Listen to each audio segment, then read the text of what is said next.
Bonjour à tous et à toutes et merci de nous regarder en direct sur Reconstruire pour cette première grande émission live sur le thème Reconstruire le monde d'après.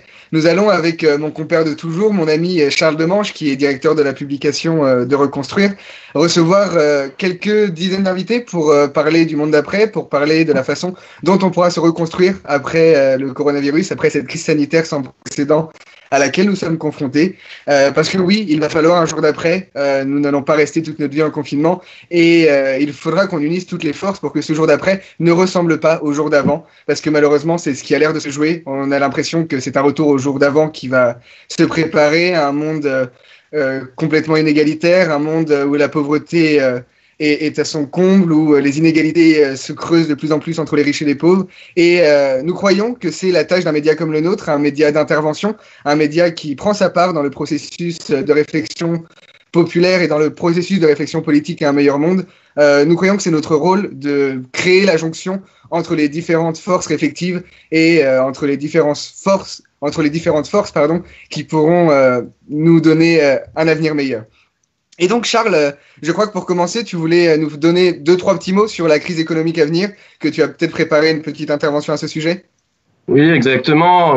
Dans un contexte où l'économie mondiale est à l'arrêt, l'explosion du chômage, de la dette, le confinement généralisé des populations, l'après-confinement met face à ces contradictions le néolibéralisme et la mondialisation sauvage. Les cures d'austérité dans les hôpitaux publics, en premier lieu en France, ont enfin montré leurs résultats mortifères. Manque de lits, manque de médecins, manque d'infirmiers, manque d'aides-soignants, des services débordés, manque de matériel, manque de masques, et j'en passe. On assiste à la clochardisation en direct des grandes économies européennes jusqu'à un pays pauvre, Cuba, qui se dépêche d'envoyer des médecins dans plusieurs pays européens comme l'Italie ou l'Espagne pour venir au secours des gouvernements dépassés. Cela pose plusieurs questions. Tout d'abord, celle de la souveraineté économique. Le rêve pieux de la solidarité européenne a coulé, a volé en éclats, en fait, à l'image des eurobonds qui ne seront qu'une misérable rustine dans un océan de dépression économique. Les nations concentrent leur production à leurs intérêts propres et c'est bien normal, mais sommes-nous encore souverains? Médicalement, non. Alimentairement, non. Et économiquement, non. La deuxième question que ça pose, c'est le retour de la crise économique et le débat post-2007-2008 in fine. Qui va payer? La récession s'annonce terrible, autour de 8%, un chômage qui va exploser, des comptes sociaux dans le rouge, les gens qui ne peuvent plus se nourrir dans les quartiers populaires, des petits patrons au bord de la faillite et un risque bancaire plus que jamais présent. L'appauvrissement généralisé des populations et des entreprises rime avec des défauts de paiement, des actifs de banque qui risquent d'être mis à mal. Une perte de 5,8% des actifs des banques de la zone euro suffirait à épuiser leurs fonds propres. Donc la puissance publique va devoir subvenir aux besoins des plus fragiles comme des grandes structures. D'où ma question, qui va payer? Le contribuable, avec en sous-entendu les classes moyennes déjà prises à la gorge, les rentiers par l'inflation. Encore faudrait-il que l'Allemagne accepte ce qu'elle ne fera jamais, que son système de retraite par capitalisation soit réformé, ou alors la finance, la solution la plus juste avec celle énoncée juste avant, mais aussi la plus révolutionnaire. Et c'est là précisément où je veux en venir. En 2007-2008, on a socialisé les dettes et privatisé les profits. Les États ont payé in fine, et donc c'est vous, les téléspectateurs, au final, qui avez payé par la cure d'austérité ce que les banques ont perdu, ce que la finance a perdu. Et donc, je pense que c'est l'occasion, plus que jamais, de fédérer le peuple pour qu'il puisse se libérer. Le peuple des gilets jaunes, des ouvriers, des aides-soignants, des artistes, des professeurs, des chercheurs, des avocats, etc., tous ces gens qui se sont mobilisés dans les différentes manifestations que l'on a vues dans les dernières années, ce n'est pas à eux de payer. C'est eux, au contraire, qui sont en train de régler la crise du coronavirus. La dette illégitime doit être monétisée, par conséquent. Le secteur bancaire doit être nationalisé une fois qu'il sera en faillite. Les secteurs clés de l'économie doivent revenir au contrôle démocratique des peuples. Donc, il faut en revenir à l'inversion de la hiérarchie des normes. L'écosystème et l'humain doivent passer devant la concurrence libre et non faussée. Alors, moi, j'ai une annonce à faire. C'est une annonce personnelle qui n'engage évidemment pas les invités. Moi, j'ai envie de dire alors au Mélenchon, au Montebourg, au Todd, au Boulot, au Natacha Polony, au Rameau, au Lordon, au Michéa, au Ruffin, au Filoche, etc.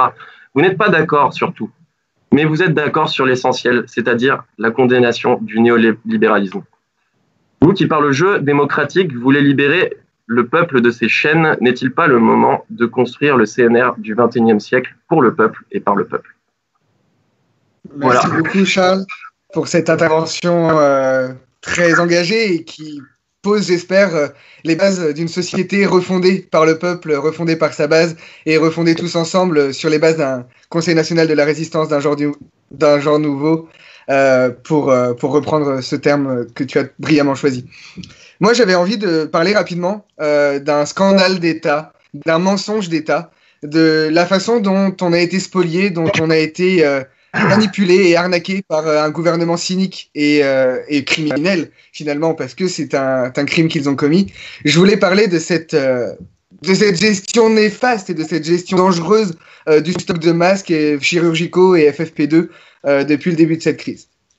Il faut savoir que l'agence Santé publique France, qui, comme son nom l'indique, est une agence qui préconise et qui accompagne les gouvernements et les établissements publics dans leur gestion de la politique de santé, il faut savoir que cette agence Santé publique France préconise un stock stratégique de masques dans chaque pays de 600 millions de masques FFP2, c'est-à-dire ceux qui filtrent le plus brillamment et le mieux les virus.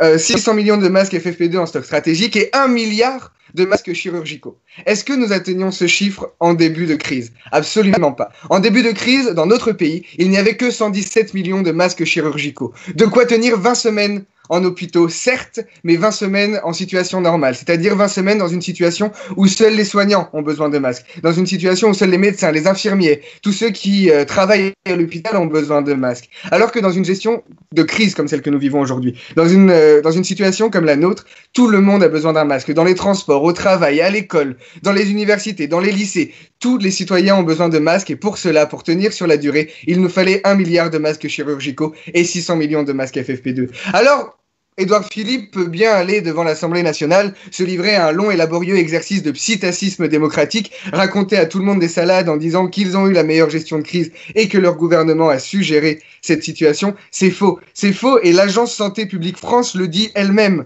C'est faux et les personnels de santé ont témoigné pendant des semaines et des semaines de leur abandon et de la façon dont l'État les avait abandonnés. Et encore, c'est sans parler de la pénurie de respirateurs artificiels, c'est sans parler de cette fermeture de l'usine de Plaintel, l'usine Sperian à Plaintel qui produisait des masques à raison de 20 millions par mois. L'État français a arrêté de leur acheter des masques en 2012. En 2012, l'État français a arrêté de leur acheter des masques et ça a conduit l'usine à une telle perte qu'en 2018, elle a fermé ses portes. Alors aujourd'hui, j'espère que tous ceux qui ont été spoliés par ce gouvernement, j'espère que tous ceux qui se sentent arnaqués, qui comprennent que ce gouvernement est criminel et que leur gestion de crise est criminelle, vont finir par s'unir et vont finir, comme tu le dis, et je reprends tes termes, par s'unir dans le Conseil national de la résistance de 2020. Parce que Emmanuel Macron peut bien le dire dans sa dernière allocution, les jours heureux ne sont plus loin, oui, mais les jours heureux se feront sans eux. Très bien, très bien. Eh bien, nous allons pouvoir commencer notre première table ronde, du coup. Nous avons souhaité aborder le sujet de l'université, un sujet épineux sur lequel nous voudrions interroger Manon Milsan, étudiante en Master 1 en sciences politiques à l'Université de Montpellier, et Lélia Diacomo, étudiante en L3 en sciences sociales à Paris 1 Tolbiac. Bienvenue à vous deux, déjà, pour commencer. Bienvenue dans le live. Alors moi, j'ai une question à poser. Dans cette crise économique sans précédent que nous apprêtons à connaître, moi, je voulais aborder la question de la précarité étudiante. Beaucoup d'étudiants sont précaires, en incapacité de subvenir à leurs besoins, alors même que leurs besoins devraient paraître secondaires devant leurs études au final. On devrait pouvoir se concentrer à 100% sur nos études si on veut être au maximum performant. Est-ce que vous pouvez nous faire un état des lieux au final du climat social dans les campus universitaires? Leïla, si tu veux bien. Bien sûr, petit. Alors effectivement, moi, la première des choses dont j'étais un peu On m'entend? Ok. La première des choses dont j'étais un peu bouleversée lors du cours du Premier ministre hier, avant-hier, oui. Oui, avant-hier, il n'a pas du tout parlé de nous. Mais pas du tout. Les étudiants étaient complètement inexistants. Et justement, ça nous a fait, pour ma part, ça m'a fait un peu un sentiment d'inquiétude profonde parce que effectivement, une part des étudiants importante vivent réellement dans la précarité, c'est-à-dire que les plus précaires d'entre nous vivent avec 300, 400 euros par mois. Il y a une crise du logement qui s'ajoute à ça. Moi, pour ma part, par exemple, j'habite au fond de l'Île-de-France, ça reste l'Île-de-France, et on a 2 facs, la première à 25 km et la deuxième à 40 km, Beauvais et Cergy-Pontoise. C'est les seuls qu'on a. C'est les seuls qu'on a, et en plus de ça, on n'a pas forcément de parcours qui nous intéresse par rapport à ça. Pour ma part, j'ai fait une licence d'économie avant, donc ça fait 4 ans bientôt que je suis à la fac. Et j'ai toujours dû travailler pour payer mes études depuis le lycée.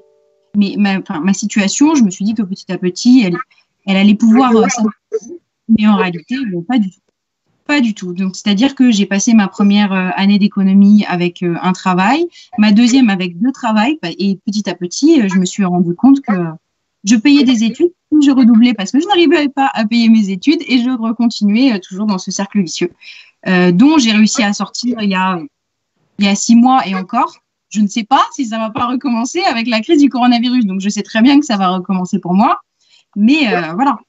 Ce sont des situations vraiment compliquées. Et la première des choses dont je suis arrivée, dont j'ai été un peu choquée en arrivant à Paris, parce que du coup, moi, je suis entre le 60, la Picardie, et la fin du 95, c'est-à-dire la fin d'Île-de-France, le fin fond, c'était vraiment le fait que tout intérêt de l'université publique a été vidé. C'est-à-dire que tous les endroits collectifs, les structures sportives, les structures associatives, syndicales, on avait 0 euros. D'ailleurs, on en a toujours 0. On a toujours eu 0 euros. Et c'est vrai qu'ayant des connaissances qui sont dans des universités privées ou dans des universités étrangères, mais toujours privées, quand ils me racontent, quand je regarde les photos, d'avoir des structures sportives, d'avoir des collectifs syndicales, etc. Je trouve ça vraiment, humiliant presque pour une nation française. C'est humiliant de se dire qu'on arrive. Moi, je suis à Tolbiac, mais c'est vrai que on oublie un peu que Tolbiac, c'est Panthéon-Sorbonne Paris 1, donc c'est censé être une université assez prestigieuse à la base. Et finalement, on a 2 micro-ondes. On a eu le dernier cette année, donc c'est-à-dire en réalité, on est 12 000. Juste dans ce centre-là, on a un seul micro-ondes, on n'a aucun espace collectif, on n'a aucun espace de repos. Et c'est vrai que, oui, c'est humiliant parce qu'on nous dit clairement, l'image, c'est ne venez pas à l'université publique. Ne venez pas, vous n'êtes pas la bienvenue. Et si vous venez, c'est que vous êtes trop pauvre pour ne pas aller dans le privé. Et donc, vous devez fermer vos bouches. Clairement. C'est vraiment ça. Et là, actuellement, oui, c'est vraiment mon cas, c'est pas que mon cas personnel. Voilà, les coupes budgétaires dans le supérieur, à chaque fois, ça nous met un coup, mais on est les premiers à le sentir, surtout en tant que femme. Oui, j'ai des copines qui sont obligées d'arriver à des métiers qui peut-être ne sont pas déclarés, qui leur apportent absolument aucune protection, qui se mettent en danger pour devoir payer 200 euros par mois parce qu'on est en crous. Mais c'est humiliant. Voilà. Et pour finir, ce que je voulais vous dire, oui, c'est vrai que j'ai pas du tout cette vision avant-gardiste, une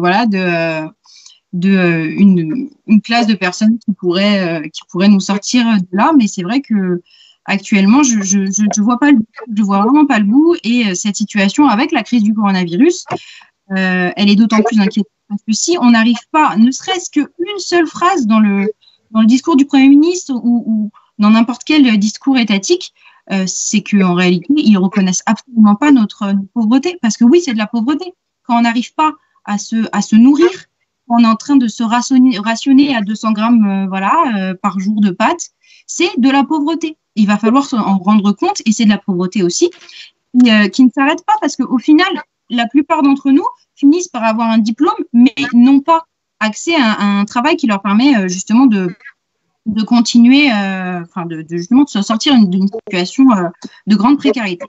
Donc voilà, et je voulais laisser ma place à ma camarade Manon. Et voilà, j'espère que mon témoignage n'aura pas été trop. Ouais, il est édifiant, au contraire, il est édifiant, il est intéressant en même temps. Mais du coup, à Montpellier, comment ça se passe de ton côté, Manon? Quelle vision tu as de tout ça? Ben, moi, ce qui m'inquiète, c'est qu'on sait déjà qu'au niveau des étudiants, il y a déjà 50% des étudiants en moyenne qui travaillent à côté de leurs études pour les financer. Et le problème avec la crise du coronavirus, c'est que la plupart d'entre eux ont perdu leur job parce que c'est des jobs qui ne peuvent pas être faits en télétravail. À la limite, c'est en grande distribution et encore, c'est difficile, mais tout ce qui est livreur, etc., quand bien même ils peuvent continuer à travailler, ils prennent des risques énormes. Donc ça, c'est vraiment scandaleux, quoi. Et la chose est, c'est que donc dans les premières annonces du gouvernement, donc c'est sûr que Édouard Philippe n'en a pas trop parlé. On commence à comprendre. Vidal a pris un peu la parole, mais elle a été vraiment absente du débat et des politiques qui ont été mises en place. Mais elle a quand même annoncé que, en gros, il y aurait 10 millions débloqués pour l'aide d'urgence aux étudiants de la part de l'État. Et petite anguille sous roche après, ils ont aussi annoncé que l'argent de la CVEC, donc je ne sais pas si vous savez, mais à l'université, on paye 91 € par an, qui sont en fait censés justement combler ce que disait Laïla, du manque de moyens sur les universités, c'est-à-dire pour les associations, pour SUAPS, donc pour le sport, etc., pour égayer un peu la vie du campus qui avant était financé par l'État et qui ne l'est plus. Donc dans ces 91 €, on est censé payer, donc on est obligé de payer pour pouvoir s'inscrire. Et donc l'État va récupérer l'argent que nous avons donné, donc de l'ECVEC va récupérer pour le redistribuer aux étudiants. Donc en fait, on paye un peu deux fois, quoi. Donc 130 millions d'euros qui vont être récupérés pour être redonnés sous forme d'aide alimentaire, d'aide à, pour avoir les partiels en ligne. Donc il faut une clé 4G pour certains, etc. Mais bon, c'est quand même inquiétant parce que on voit pas de perspective d'avenir. On voit que c'est encore une aide débloquée dans l'urgence, mais on ne sait pas ce qui sera fait après, alors que c'était déjà quelque chose qu'on dénonçait avant. Donc ça, c'est vraiment un problème. Et bon, il y a toute la problématique aussi des jobs étudiants cet été qui risque d'être vraiment compliquée. Donc ouais, c'est ça. C'est vraiment comme tu dis, Leïla, on est complètement dans le flou. On voit bien que c'est des trucs débloqués dans l'urgence, mais qui ne sont pas pérennes et qui ne vont pas nous aider plus à l'avenir.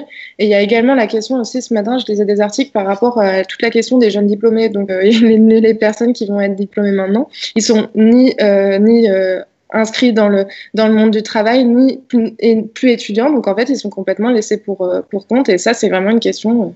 On ne sait pas. Ouais, maintenant, j'aimerais revenir sur un truc. Tu es collaboratrice du média Le Vent se lève, un média copain, et tu as écrit un article récemment sur la loi de programmation pluriannuelle de la recherche. Est-ce que, un article remarqué d'ailleurs, est-ce que tu as des pistes? Est-ce que tu sais ce qui va devenir des chercheurs et des enseignants-chercheurs après cette crise du coronavirus, ou est-ce que c'est très flou pour eux aussi? En fait, c'est flou parce que on a des annonces, on a des annonces qui sont contradictoires. À un moment, donc Emmanuel Macron annonce 5 milliards octroyés à la recherche sur 5 ans. Vidal repasse derrière et annonce 25 milliards sur 5 ans. Et en même temps, elle dit que l'année prochaine, c'est 400 milliards. Enfin, on comprend pas tout, donc on sait pas trop.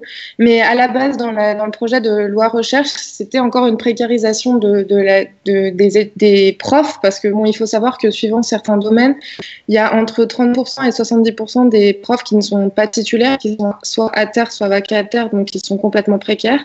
Et l'idée de cette loi, c'était aussi de ne plus titulariser les profs, ou bien vraiment dans la durée et vraiment à très long terme. Et donc, ce qui faisait que de plus en plus de personnes sont précaires et donc ne bénéficient plus de protection, etc. Et au-delà de ça, donc la ministre a annoncé que pour rendre la recherche plus attractive, elle a annoncé que il y aurait plus d'enseignants ou de chercheurs, étudiants-chercheurs qui seraient en dessous de 2 SMIC, mais ça, on ne sait pas si ça s'appliquera aux à terres et aux vacataires, donc on ne sait pas en fait. Donc si ça continue comme ça, c'est la précarisation des étudiants, mais la précarisation des corps enseignants aussi. D'accord, merci. Et justement, vous pensez que ça va être géré comment au final ces histoires de cursus? Parce qu'on voit qu'il y a énormément de décalage. Toutes les licences, tous les masters ne gèrent pas de la même manière la crise du coronavirus. Les gens vont avoir des diplômes, d'autres on ne sait pas vraiment ce qui va advenir. Et ça va poser la question de la recherche à terme. Déjà qu'on a un gros problème avec la recherche en France, avec la fusion des facultés, avec la sélection. On avait déjà eu ce débat qui était déjà bien lancé. On a des budgets qui sont sucrés dans à peu près tous les labos de recherche de France. À terme, quid de la recherche en France? Est-ce qu'elle va devoir être foncièrement privatisée du coup de force par les gouvernements, ou est-ce qu'il y a des perspectives d'avenir, des universités qui tentent quand même de pallier à un problème de manque de moyens et de professeurs? Leïla. Moi, personnellement, je ne sais pas, je n'ai pas de lien avec le domaine de la recherche. Tout ce que je peux dire, c'est par rapport à la précarité étudiante et à la tenue ou non voilà, d'un diplôme, d'un concours, de partiel. Effectivement, quand on n'a pas de connexion Internet décente, quand on n'a pas accès à un ordinateur, on a du mal voilà, à imaginer qu'on puisse avoir tout simplement un diplôme, des examens. C'est vrai qu'il y a beaucoup d'universités qui ont par exemple, pour ton accès au master, par exemple, parce que j'imagine que tu vas vouloir faire un master, concrètement, qu'est-ce que ça t'amène comme réflexion actuellement? Tu es vraiment dans le flou ou on te propose quand même des alternatives? Totalement dans le flou. C'est reporté de jour en jour. Voilà, on nous dit le 22, le 24, on n'a vraiment aucune information. Mais voilà, on est tous dans cette situation actuellement pour les sélections au master. On ne sait pas comment ça va pouvoir se mettre en place. Même pour les partiels, vraiment, on ne sait pas. On est vraiment totalement perdu. Et le pire, c'est qu'on n'a aucune communication par rapport à nos universités. Ce sont des informations, certes, c'est du bullshit en fait. Oui, nous commençons à avoir une solution. Il n'y a pas la fin, il n'y a pas de fin, il n'y a pas de solution, pas actuellement. De la novlangue, quoi. Oui. Sacha, tu as une question encore? Pas vraiment une question, mais on va devoir bientôt conclure cette table ronde. Donc, est-ce qu'il y a un message spécial que vous voulez faire passer, un soulèvement des étudiants, une révolution à venir?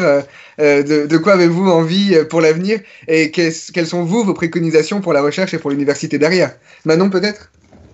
Oui, moi, je voulais juste revenir un peu sur ta question d'avant. La question de la recherche est fondamentale et c'est sûr qu'elle est centrale en fait, parce que comme on a vu donc dans la LPPR, le projet à la base c'était vraiment de plus en plus avoir recours à des fonds privés qui vont dans un sens d'intérêt privé et plus dans une logique d'intérêt général en fait, qui vont avoir des bénéfices pour les entreprises.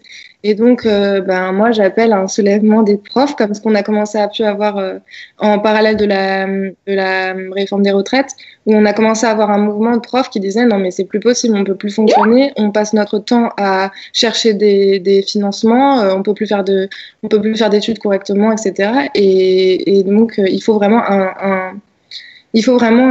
un investissement massif dans l'université parce que déjà, on voit l'université en tant que telle, elle se délabre. On a des enseignements de moindre qualité à chaque fois. Et en plus de ça, la recherche, on voit bien dans le cadre du coronavirus, pourquoi on avait de recherche sur le coronavirus, parce qu'on pensait que c'était pas assez intéressant. Et en fait, il faut vraiment se rendre compte que la recherche ne doit pas répondre à un intérêt pécunier, mais à un intérêt général. Voilà. Oui. Ah. Bonjour Monsieur Filoche, on va vous interroger un peu plus tard. Par contre, il va falloir vous déconnecter. Vous êtes arrivé un peu trop tôt. Et voilà, c'est un beau spoil en tout cas sur la suite de l'émission avec Gérard Filoche qui sera avec nous pour parler des questions de droit du travail. Oui, alors pour terminer cette table ronde, on va déjà vous remercier, Manon, Leïla, pour ce moment. Et on va rester maintenant avec Manon Le Breton qui nous fait une petite chronique sur la reprise de l'école le 11 mai qui montre à quel point c'est un projet aberrant de la part du gouvernement de vouloir rouvrir cette école. On vous laisse avec Manon Le Breton qui est enseignante dans l'Aude. La crise induite par le Covid-19 aura démontré toute la fragilité de nos écoles. Bonjour à tous, Farid Benaga. Bonjour à toutes et à tous, je suis Manon Le Breton et je suis enseignante en collège à Castelnaudary dans l'Aude. Alors depuis le 14 avril dernier, nous avons appris de la bouche d'Emmanuel Macron que le déconfinement en France débuterait à la date du 11 mai et qu'à cette même date, les établissements scolaires commenceraient à accueillir les élèves. C'était déjà en soi une aberration scientifique et sanitaire absolue, puisque tous les protocoles de déconfinement préconisent, on le sait, que le déconfinement se fasse dans l'ordre inverse du confinement. Autrement dit, les établissements scolaires qui ont été les premiers à fermer auraient dû être les derniers à ouvrir leurs portes. On a donc compris très vite que cette décision d'Emmanuel Macron n'avait pas pour base des considérations sanitaires, mais bien des considérations économiques, puisqu'il le disait lui-même d'ailleurs à ce moment-là, il faut bien que les parents puissent retourner au travail. C'était donc dans l'objectif de relancer la machine économique, de renvoyer les parents au travail qu'il prenait cette décision-là contre toute logique et en tout cas sans attendre, on l'a appris depuis, l'avis de ce fameux conseil scientifique dont il se réclame à la première occasion. On a donc appris un peu plus tard que le conseil scientifique avait, lui, préconisé une reprise en septembre, comme c'est le cas chez nos voisins italiens ou espagnols.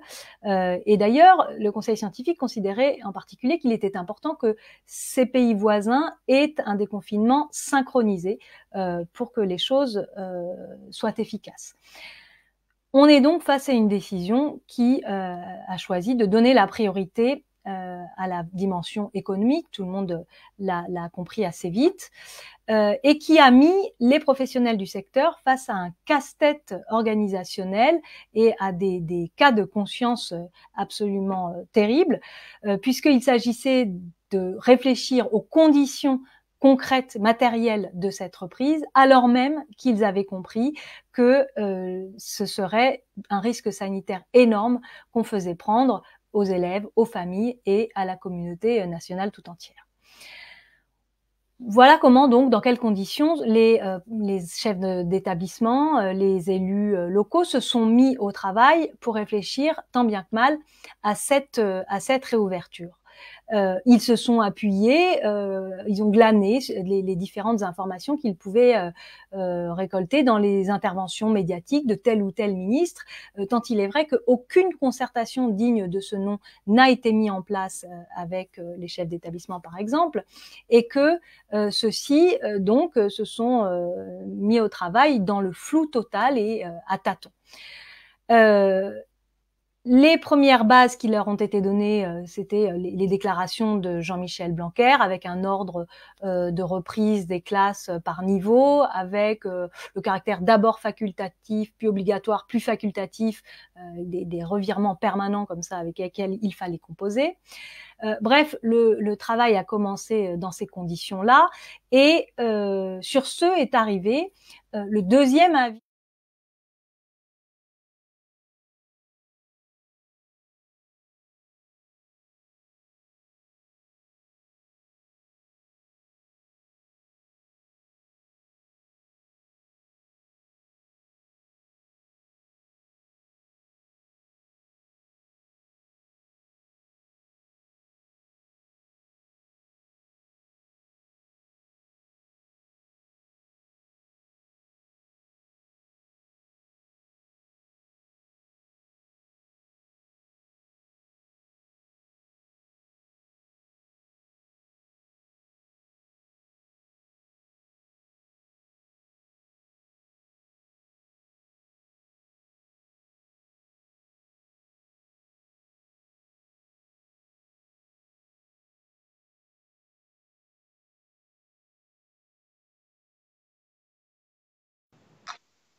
Oui, alors merci Manon Le Breton pour cette chronique. C'est un sujet absolument intéressant et il est nécessaire d'en parler. Nous nous retrouvons maintenant avec deux nouveaux jeunes camarades. Donc Fabien Lassalimez, tu es expert en géopolitique en relations internationales, spécialiste de l'Amérique latine. Et Julien Kalfukir, tu es secrétaire national du Parti de gauche et également bien calé sur les relations internationales. Tu es notamment au bureau international du Parti de gauche. Bonjour. Alors, bonjour à tous. Alors moi j'ai une première question. On voit qu'il y a des révoltes qui apparaissent un peu partout dans le monde actuellement, notamment au Liban. Et je voulais t'interroger du coup, Fabien, est-ce que tu peux nous faire un petit topo de ce qui se passe actuellement au Liban? La crise qu'on connaît, la pandémie mondiale qu'on connaît, elle n'arrive pas dans un monde vierge. Il y a eu un monde avant la crise, on l'oublie, c'était il n'y a pas si longtemps, et elle s'insère dans un contexte qui était déjà très compliqué dans plusieurs pays, et notamment au Liban. Alors au Liban, il y a un mouvement de protestation populaire qui a commencé à la mi-octobre 2019, avec des moments plus importants, des creux, etc. Et il faut savoir qu'au Liban, le pays est au bord de la faillite. Ils sont acculés par une dette considérable, et là, depuis un mois, ils sont en quasi-cessation de paiement. Et en parallèle, il y a une gestion de la monnaie, la livre, qui est très mauvaise, avec une hyperinflation très forte. On va dire que en l'espace de 6 mois à 1 an, la livre est passée d'€1 pour 1500 livres à 1 euro pour 4000 livres. La monnaie a perdu presque 3 fois sa valeur, tandis que les salaires ont stagné. Ajouter à ça un contexte de grande corruption,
Ouais, excusez-nous pour ce petit problème technique. On a eu une déconnexion indépendante évidemment de notre volonté.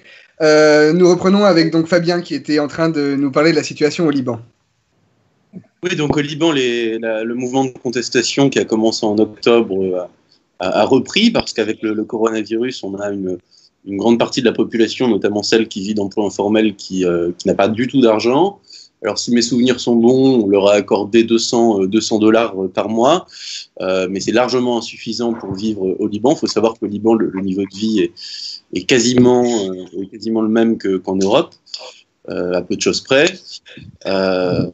Et donc, on a une population au Liban qui crève de faim, et qui en plus voit que le système politique, le personnel politique qui est contesté pourtant depuis 6 mois, est toujours en place et surtout ne change pas. Alors, il y a des enquêtes anticorruption qui sont mises en place par le nouveau Premier ministre Hassan Diab, et ça, c'est un grand changement au Liban. Le problème, c'est qu'il y a une espèce de guerre de factions entre d'un côté un camp plus américain, centré autour d'Hariri, l'ancien Premier ministre, et de l'autre, le camp constitué autour du nouveau Premier ministre. Et donc, il y a en ce moment 2 contestations qui rejoignent les partisans des 2 camps. Le camp étant favorable au Premier ministre, davantage opposé à celui qui est vu comme le principal responsable de cette crise, qui est Riyad Salamé, le gouverneur de la Banque centrale du Liban. Très bien, merci beaucoup. Julien, on a constaté pendant la crise du coronavirus que 2 camps s'affrontaient clairement, les Chinois d'un côté et les États-Unis de l'autre, avec tout ce que cela sous-entend derrière en termes de modèle aussi économique, de modèle de protection sociale. Moi, ma question, c'est est-ce que tu penses pas que cette crise du coronavirus va être aussi le révélateur de nouvelles alliances au niveau géopolitique et international? On voit notamment Cuba qui a vraiment redoré son blason au niveau international avec ses brigades médicales. En Europe, ouais. Est-ce que tu penses pas que c'est le moment de rebattre les cartes? Oui, bien sûr. C'est sûr que si on m'entend bien, c'est sûr que la crise actuellement du coronavirus a rebattu les cartes, comme tu dis, des rapports géopolitiques internationaux. Et même, on n'est pas au bout du tunnel, puisque on voit des instabilités des fois dans certains pays. Je pense notamment à ce qui se passe actuellement en France, mais aussi la question ce qui se passe avec Donald Trump, avec les possibles maintiens ou non des élections américaines. Je veux dire, là, les rapports entre les pays ont été totalement chamboulés au moment de la crise du coronavirus, avec des fois des épisodes assez importants, assez intéressants, assez tendus, notamment au sein du vieux continent. Par exemple, ce qui se passe en Europe avec l'Allemagne, qui a pris une position très unilatéraliste depuis le début de cette crise, elle qui avant vantait les mérites de l'Europe, etc. Ce qui s'est passé avec les Italiens, avec les Tchécoslovaques, etc. Et du coup, effectivement, il va certainement avoir des conséquences sur toutes ces tensions qui ont pu naître. On pense notamment ici aux tensions qui ont pu se créer avec la Chine, notamment avec le manque d'informations qui a été scandé de la part de certains spécialistes médicaux ici en France. Et bien évidemment, à la suite, il y aura un bouleversement très probablement du fait rien que par le fait que au sein même des États-nations, les rapports de force, l'orientation politique va être elle aussi bouleversée. Alors en premier lieu la France, on pense certainement, mais dans d'autres pays. Et par exemple, quand on voit actuellement la gestion de la crise aux États-Unis, à un moment d'une campagne électorale, hein, puisque les élections sont censées se tenir à la fin de l'année, on peut que supposer effectivement qu'il va y avoir certains bouleversements. Bien. Je peux rebondir ? Oui, bien sûr. Ouais, ça me paraît encore difficile de savoir comment l'image de la Chine va ressortir de la crise. Au début, elle avait été très bonne avec la diplomatie du masque. Où les Chinois livraient des masques à tous les pays européens. Après, les différentes polémiques sur l'origine du virus ont contribué à donner une image plus négative de la Chine, mais la crise n'a fait que commencer, donc c'est très dur à dire. Par contre, je pense que quelque chose qui va pouvoir accroître l'influence de la Chine en Europe, c'est sur la gestion des dettes. C'est-à-dire que si de nombreux pays que ce soit en Europe ou en Afrique ou en Amérique latine, se trouvent acculés, comme il semble que ce sera le cas par une dette monstrueuse, s'il n'y a pas de restructuration de la dette, ils vont probablement se tourner vers les Chinois qui pourront leur accorder des prêts ou d'autres aides sans passer par le FMI ou des organisations pro-américaines. C'est un phénomène qu'on a pu voir par exemple en Grèce, avec la crise de la dette grecque, les Grecs se sont tournés vers les Chinois pour être moins dépendants de l'Allemagne et des États-Unis. Par exemple, le port du Pirée a été vendu aux Chinois et il y a eu une grande inquiétude en Europe sur le rapprochement entre la Chine et la Grèce. Et ça, c'est vraiment quelque chose de possible.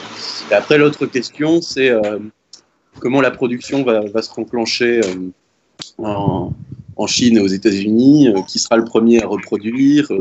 Je pense que l'économie américaine sera davantage touchée que l'économie chinoise par cette crise, mais en même temps, à long terme, si le modèle du libre-échange est remis en question, ça risque d'être un coup dur dans un premier temps pour la Chine. Il y a vraiment beaucoup de questions qui se posent encore.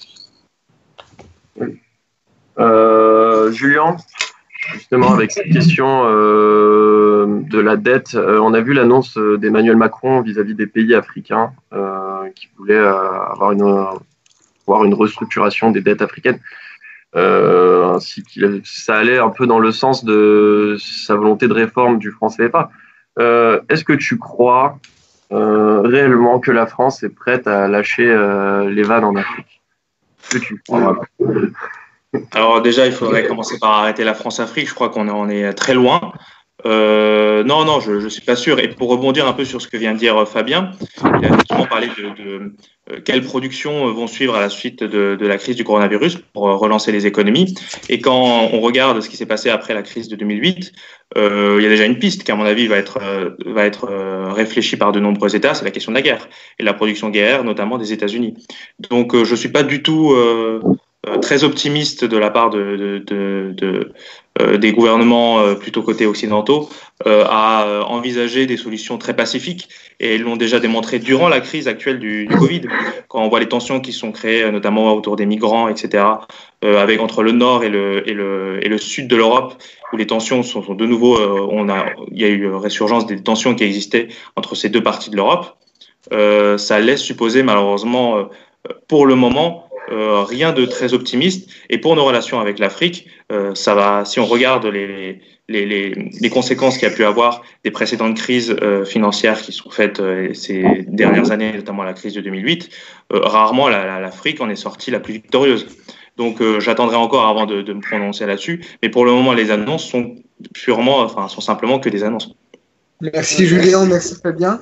Il va être bientôt l'heure de nous quitter, mais avant toute chose, pour que vous puissiez avoir toute la parole qui vous est nécessaire, est-ce que vous avez quelque chose à ajouter? Est-ce que vous avez une petite idée d'à quoi ressemblera le monde de demain et une petite analyse de ce que pourrait être un monde reconstruit et un monde meilleur après cette crise du coronavirus? Fabien, peut-être? Non, avant de rebondir là-dessus, juste sur la dette africaine, il faut savoir qu'on est toujours plus généreux avec l'argent des autres, et que dans le cas de la dette africaine, le principal créancier de l'Afrique, c'est la Chine, justement, qui détient à peu près 40% de la dette africaine, soit à peu près 170 milliards. Donc c'est aussi un calcul politique de la part d'Emmanuel Macron de se placer dans une posture de bon prince en demandant la levée de la dette africaine. Alors sur le monde d'après, c'est immensément difficile de dire comment il sera. On a pu constater quelque chose que je voulais appeler l'effet pangolin, où comment un homme en Chine mangeant des grillades de pangolin peut changer le cours de l'humanité, et il suffira de peu de choses, je crois, pour la suite. Le meilleur comme le pire sera possible. Je pense qu'il y a des pays qui vont beaucoup progresser et d'autres qui vont beaucoup régresser. Sur le système global, c'est beaucoup trop tôt pour le dire. Après, au niveau de la base, au niveau des peuples, on constate quand même qu'il y a une prise de conscience qui s'opère, que les gens réalisent l'importance d'une production locale, d'un État-nation indépendant sur ces questions fondamentales de souveraineté, de l'importance de la coopération.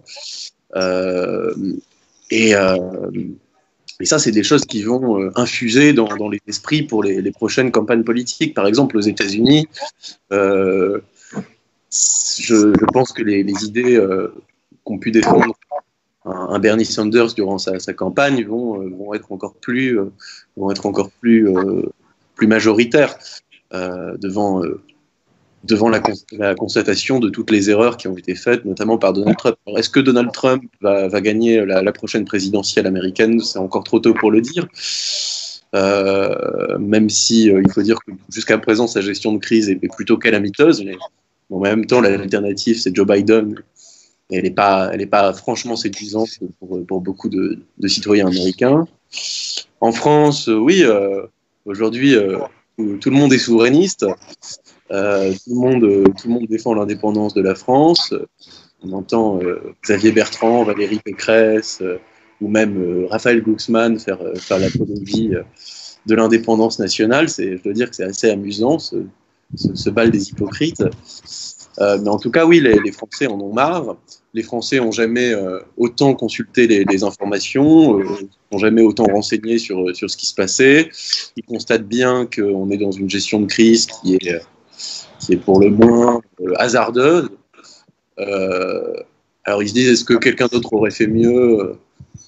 Certes, mais ils constatent que c'est le système qui a échoué à protéger la population, à fournir suffisamment de masques, de lits d'hôpitaux, à avoir une réponse politique coordonnée. Et je crois que ça c'est quelque chose qui va avoir des effets à long terme. Donc oui, il y aura du mieux, mais en même temps, dans d'autres États, c'est aussi l'occasion pour le pouvoir de renforcer son emprise sur la population, de renforcer l'autoritarisme. On le voit en Hongrie, en Pologne, on le voit aussi en France. On a vu, par exemple, aujourd'hui, on a une police qui est déployée absolument partout. On a pu voir des citoyens arrêtés parce qu'ils avaient affiché une banderole à leur fenêtre. Et c'est assez inquiétant. La volonté de sortir l'application Stop Covid aussi, elle pose beaucoup de questions sur de nouveaux pouvoirs qu'aurait l'État et de nouvelles brèches qui seraient ouvertes. Kevin qui vient d'apparaître. Kevin, on va te rappeler parce qu'on est encore sur on a encore un topic à balancer. Mais bienvenue à toi. Tu vas passer dans une vingtaine de minutes. D'accord, ok, merci. À tout à l'heure. À toutes. Ciao. Donc pour conclure, il est vraiment difficile d'imaginer comment sera le monde de demain, mais ce qui est certain, c'est qu'il ne sera pas comme le monde d'hier, que la crise que nous connaissons va être très longue et qu'elle aura des conséquences très importantes politiques, économiques et sociales dans les mois, les années à venir. Julien, le mot de la fin. Merci. Julien, peut-être? Bon, pour faire très rapidement, moi je me suis un peu plus concentré sur le vieux continent, donc du coup sur l'Europe, en prenant je ne veux pas dire un plaisir, mais en regardant avec une certaine attention comment le modèle européen a sauté rien que par effectivement quelqu'un qui grillait de la viande de pangolin quelque part en Chine. Donc effectivement c'est très intéressant avec les plus grands défenseurs du modèle européen qui aujourd'hui se retrouvent, comme le dit Fabien, à devenir les plus grands souverainistes, protectionnistes, etc. Donc bonjour Gérard.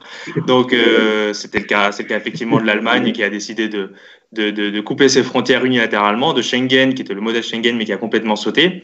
Et donc quid de l'après, puisqu'on sait déjà que la gestion de crise de l'après va certainement se passer par des cures d'austérité, parce qu'il va bien falloir payer les dettes. Cependant, quand on a vu les précédentes crises et la précédente crise qui nous avait touché il y a un peu plus d'une dizaine d'années, l'un des moteurs pour demander justement sur ces crises d'austérité, on va dire le pilote, était justement l'Europe. Et donc maintenant, quid de ce qui va se passer derrière?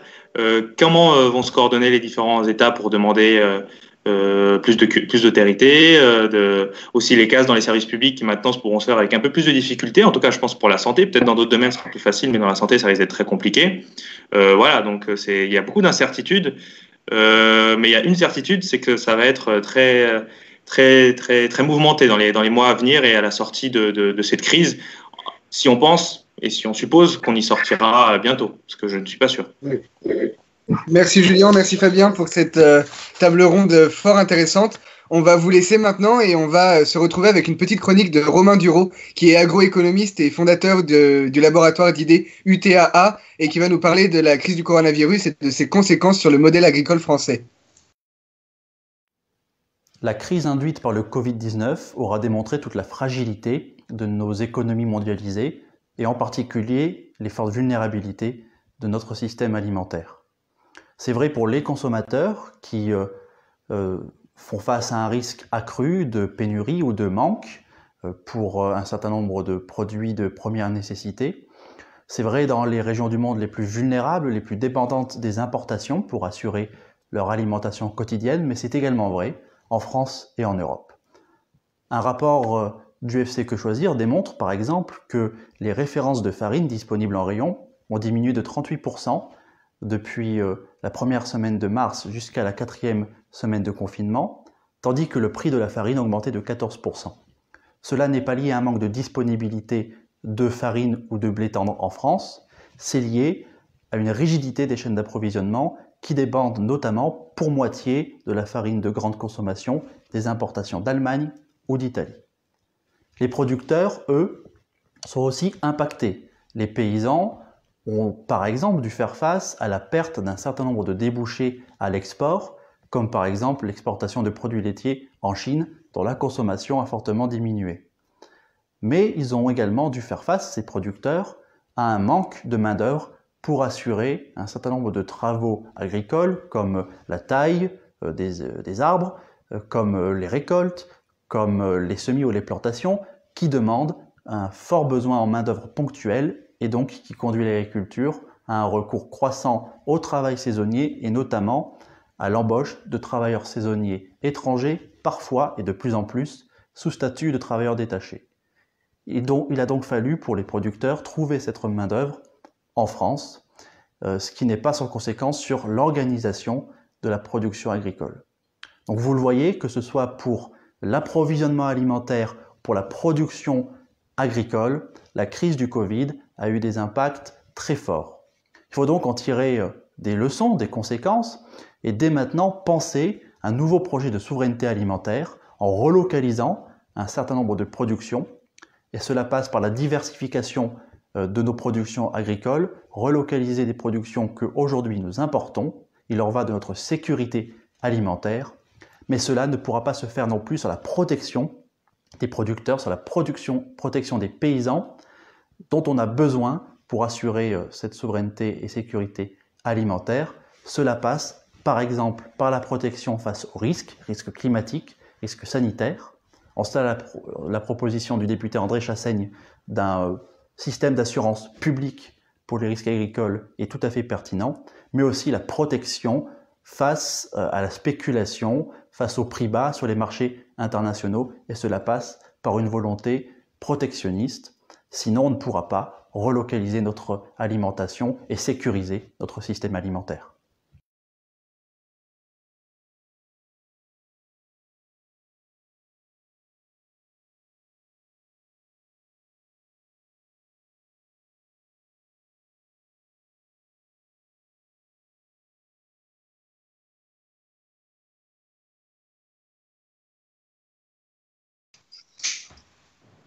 Merci à Romain Dureau pour cette chronique fort bienvenue dans un moment où notre système agricole est mis à mal. Nous accueillons pour une troisième table ronde Gérard Filoche. Gérard Filoche, vous êtes ancien inspecteur du travail, vous êtes président de la Gauche démocratique et sociale et vous allez nous parler aujourd'hui avec Julien Kalfukir qui était déjà là sur la table ronde précédente du droit du travail et des conséquences de cette crise du coronavirus sur le droit du travail. Alors on voit déjà que nous sommes rentrés dans ce qu'ils appellent un état d'exception au niveau du droit des travail, où ils ont affaibli certaines protections sociales, où ils ont affaibli certaines mesures dans le code du travail. Est-ce qu'on ne pourrait pas craindre, comme à l'époque de l'état d'urgence avec François Hollande, que ça rentre finalement dans le droit commun? Oui, bien sûr, il y a toutes les raisons de craindre. Les ordonnances issues de la loi du 23 mars 2020 sont catastrophiques. Il aurait fallu, dans une crise pareille, au contraire, s'appuyer sur les travailleurs, les associer, les mobiliser, augmenter leurs droits et permettre que tous, y compris ceux qui sont actuellement en chômage, puissent contribuer à l'effort. C'est le contraire qui a été fait. C'est les ordonnances issues de la loi du 23 mars sont quasi austéritaires et autoritaires. C'est-à-dire qu'elles demandent 60 heures, elles réduisent le repos quotidien de 11 heures à 9 heures, elles se proposent de supprimer le dimanche et de revoir la question des congés payés. Ce sont des ordonnances à la fois liberticides et à la fois tueuses du droit du travail, alors qu'on n'a jamais eu autant besoin de droit du travail. Hein, d'ailleurs, maintenant, on le voit tous, puisque la question revient spontanément comme la première. C'est normal, on a, dit-on, 11,5 millions de gens en chômage partiel. Ça pose déjà des tonnes de questions de droit. Hein. Vous savez que dans le temps, le chômage partiel était l'objet d'un contrôle préalable de l'inspection du travail. Je dis bien dans le temps, hein, avant les lois El Khomri, les lois Pénicaud et compagnie. Et pourquoi c'était ça? Parce que beaucoup d'employeurs, c'était bien connu, trichaient avec le chômage partiel. C'est-à-dire qu'ils se faisaient payer une partie du salaire par l'État et continuaient quand même en arrangement avec le salarié de le faire travailler. Or, si vous avez 11,5 millions de personnes en chômage partiel aujourd'hui, et qu'on nous dit par ailleurs qu'il y a à peu près 8 300 000 personnes en télétravail, on imagine bien qu'il doit y avoir des zones de confrontation avec une fraude, parce qu'il ne faut pas croire que les employeurs sont comme ça tous généreux et légalistes. Ils sont obligés de chercher leur marge, donc c'est le système qui veut ça. Et donc pour chercher leur marge, ils essaient de combiner les aides qu'ils peuvent percevoir de l'État et une continuation d'activité. Et là, il n'y existe aucune zone de contrôle. Et c'est là, par exemple, que le travail de l'inspection du travail est absolument décisif et qu'aussi le contrôle de tous ceux qui donnent des fonds ensuite aux entreprises. On ne peut pas les leur donner, comment dit-on, à fond percé. Hein, parce que si c'est à fond percé, on va donner 5 milliards à Renault, tant de milliards à Airbus, tant de milliards, et comme ils ont des pleins de sous-traitants, eh ben, il y aura en dessous des zones grises de fraude et de triche où le droit du travail ne sera pas respecté. Et quand il n'est pas respecté, c'est pas non seulement à l'avantage des employeurs, évidemment, c'est aussi au détriment des salariés. Alors, télétravail n'est pas aujourd'hui réglé. Parce que vous savez peut-être aussi, dans le temps, télétravail, c'était un peu comme du travail à domicile, un peu comme les dentellières du 19e siècle et les canuts au 19e siècle. C'est-à-dire que le travail à domicile, il était soumis à des réglementations extrêmement strictes. Il fallait, par exemple, c'était pas forcément respecté, hein, mais la réglementation existait.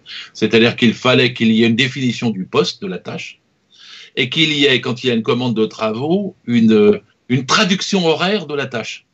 On n'avait pas le droit de demander 150 blousons à faire dans une journée, par exemple aux gens qui faisaient les blousons à domicile. On n'avait pas le droit de leur demander sans dire les 150 blousons, en fait, ça fait 5 jours de travail, 5 fois 8, 40, et sinon vous n'y arriverez pas. Et évidemment, ça a une importance, parce que les gens ignorent souvent, mais le travail à domicile peut générer des heures supplémentaires. C'est pas parce qu'on est chez soi que si on vous commande du travail, on vous donne 10 dossiers pour l'assurance ou 20 dossiers de la part de la banque, vous allez mettre 10 heures chez vous, vous avez déjà 2 heures supplémentaires. Et croyez-moi, c'est jamais respecté ça. Ça n'arrive jamais. On dit puisque tu es chez toi, puisque tu n'as pas de transport, tu vas te débrouiller, j'ai besoin qu'on termine aujourd'hui. Et vous avez le N+1 qui rappelle à 10 heures du soir pour savoir si le travail est fini et si vous pouvez l'envoyer immédiatement par téléchargement sous une forme ou sous une autre. Et donc, en vérité, quand on a 8,5 millions, 8,3 millions, nous dit-on, de gens à télétravail, le contrôle doit être aussi strict. Or là, la déréglementation est quasi totale, puisque même le matériel que vous avez chez vous pour télétravailler, il est à votre charge. Il n'y a pas d'obligation pour l'employeur de le payer, ni ses réparations, ni son entretien. Alors, il y a dans la loi Pénicaud, il est prévu qu'il peut y avoir une charte faite par entreprise. Mais les chartes, c'est pas la loi. Les chartes, c'est du conventionnel et ça se viole assez facilement. Et s'il n'est pas écrit que la loi dit le matériel doit être payé et entretenu par l'employeur, la journée ne peut pas dépasser 8 heures et en heures supplémentaires, jamais plus de 10 heures. S'il n'est pas écrit ça, c'est le lieu de toutes les exploitations. Et ceux qui sont en télétravail ont d'abord un grand plaisir à le faire, souvent parce qu'ils n'ont plus le temps de transport, ils disent j'aurai chez moi, etc. Mais à la fin, le télétravail vous tue, c'est un piège. Vous êtes isolé, si vous êtes avec vos enfants, avec votre famille, c'est très difficile et très lassant, ça vous confine encore plus, puisque vous accumulez une fatigue tout à fait considérable dans une situation où vous ne pouvez pas être libre de vos mouvements, de vos gestes et de votre vie privée. Et donc le télétravail est un énorme piège. J'écris là-dessus une tribune dans l'Humanité dimanche pour la semaine prochaine. C'est 8,5 millions de personnes. Alors je viens de vous parler de quoi ? De 11,5 millions qui sont en chômage partiel, mais sur lesquels les contrôles ne s'exercent pas, et de 8,3 millions salariés qui sont en télétravail. On leur demande de continuer. Alors, de continuer, en quelles conditions? Ils vont garder leurs enfants, ceux-là, ils vont pas les mettre à l'école, puisque celle-ci n'est plus obligatoire. Vous imaginez aussi tous les problèmes qui viennent en surcharge là-dessus. Puis après, il vous reste à peu près un tiers de salariés qui vont bosser en ce moment. Mais comment voulez-vous bosser en appliquant Ils sont rigolos. Alors, je parle même pas du transport dans le métro de la ligne 13, mais même sur un chantier, vous portez quelque chose avec votre collègue, allez garder votre distance de sécurité. C'était quasi absolument impossible. La plupart des tâches exigent des rapprochements, bien sûr. Et alors, à ce moment-là, vous avez des masques. Alors, les ouvriers dans les chantiers sont souvent habitués à avoir des masques, mais ils savent très bien aussi l'inconvénient. Hein, c'est contre la poussière, vous avez chaud, vous transpirez, c'est tout à fait inconfortable. Donc il y a toute une série de gestes, de tâches, etc., qui rendent parfaitement vulnérables. Alors on a 1,150 million ouvriers du bâtiment qui rendent particulièrement vulnérables à la transmission du Covid-19. Donc vous avez là une situation dans le travail extrêmement difficile. Alors comment peut-on les régler? C'est pas impossible de régler une partie de ces situations. Je vais vous dire comment. D'avoir des bons conseils, comités, hygiène, sécurité et conditions de travail. Ça soit pas dicté par le patron, mais que ça vienne de la participation de ceux qui sont concernés. Ils savent là où il y a du danger et là où il n'y en a pas. Et donc, si vous avez un CHSCT, de quoi je parle? CHSCT, mais ça, c'était dans le passé.